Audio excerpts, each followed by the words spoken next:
Alright guys, we're back in the Corolla. We're driving it after I put it back together, trying to get rid of the P0441. My wife's currently driving, so nothing dangerous going on here. Check engine lights back on, VSC's flashing.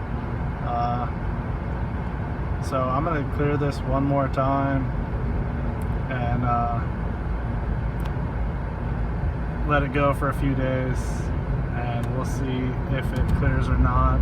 I'm sure there's plenty of lube still stuck in the system, so maybe that's a factor. I highly doubt it, but I'm going to clear it one more time. If it comes back, I'm going to go ahead and order that purge valve, and we'll swap that out and we'll see what happens. Thanks for tuning in.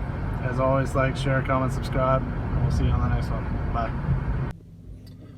Hey guys, just an update.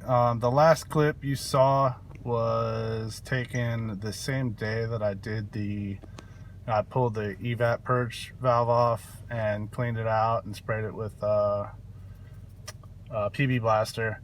But it's a couple days later. It's actually Tuesday. That day was Saturday when I cleaned it out and everything. It's now Tuesday. I still have no check engine light. It has been raining. I've ran the gas tank all the way empty, almost. I'm about to fill up with gas now. I'm not driving. I'm just sitting here in park at the gas station before I get out and pump gas. But so far so good. So I'll probably add one more clip to the back end of this just to update you guys with what's going on. Probably either Thursday or Friday I'll shoot that video. Hopefully we don't get a check engine light. So see you then. Alright guys, it's Friday morning. We're back out here with the Corolla. Just wanted to give an update on the check engine light situation. So still no check engine lights, which is great. I think we got it fixed.